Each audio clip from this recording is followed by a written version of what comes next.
Hi friend, good morning. তোমরা সবাই কেমন আছো? আশা করি সবাই ভালো আছো। Welcome back my channel. আমি তুই চলে এসেছি তোমাদের সাথে একটা নতুন একটি ব্লগ নিয়ে। আজকে আমি একটা তোমাদের সাথে রান্না শেয়ার করব। রান্নাটা খুবই টেস্টি আর ইন্টারেস্টিং বেশ। সবাই তো চিলি চিকেন খেয়েছোই নিশ্চয়ই, কিন্তু এটা চিলি চিকেন না, কিন্তু যারা এই টাইপেরই, কিন্তু যারা চিকেন খায় না বা মাটন খায় না তাদের পক্ষে তারা এটা খেতে পারবে। কারণ আমার শাশুড়ি মা চিকেন খায় না, তোমাদের আগেই জানিয়েছি। তাই জন্য মা এটা খুব ভালো মায়ের হাতে বানায়ও, আর আমরা খাইও। তাই জন্য আজ সেই রান্নাটাই তোমাদের সাথে তুলে ধরবো। তা চলো দেখা যাক। এটা হলো আলু চিলি। আর কেমন লাগলো অবশ্যই কমেন্টের মাধ্যমে জানিও। ভালো লাগলে একটা লাইক করো, আর প্লিজ আমার চ্যানেলটিকে সাবস্ক্রাইব করে আমাদের পাশে থেকো। দেখো রেসিপিটা।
এটা ফার্স্টে সাদা তেলটা গরম করে নেওয়া হলো, তারপরে সেটাতে মিশ্রণটি দিয়ে গোল গোল কোপ্তার আকারে এপিট ওপিট করে ভালোভাবে ভেজে নিতে হবে।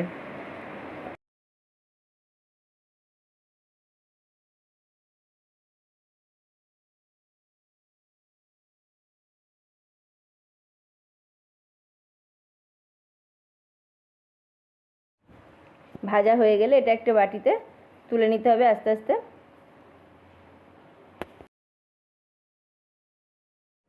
কড়াইতে যে তেলটা রয়েছে বড়া ভাজার পরে, সেই তেলটার মধ্যেই ক্যাপসিকাম আর পেঁয়াজ দুটোই ডুমো ডুমো করে কেটে ভাজা বসিয়ে দিয়েছে মা।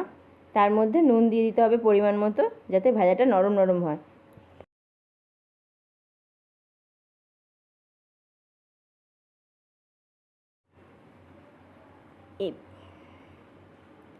এবার তাতে মশলা দিয়ে দিতে হবে।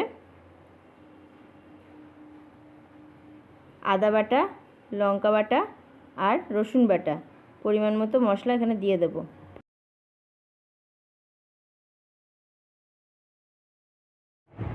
সামান্য গোলমরিচের গুঁড়ো দেওয়া যেতে পারে, আমরা এখানে ব্যবহার করেছি। তোমরা চাইলে সেটা দিতে পারো, না হলে তোমরা স্কিপ করে দিতে পারো এটা।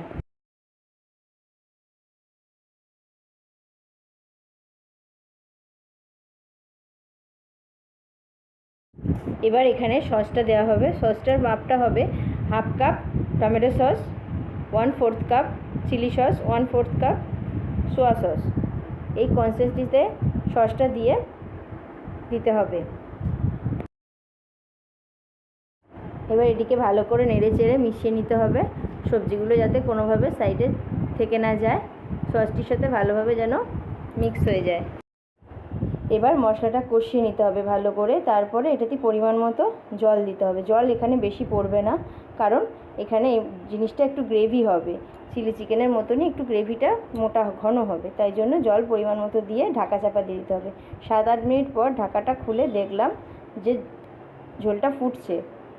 এবার একটু নেড়ে চেড়ে তাতে বড়াগুলি, ভাজা বড়াগুলো এর মধ্যে এবার দিয়ে দিতে হবে।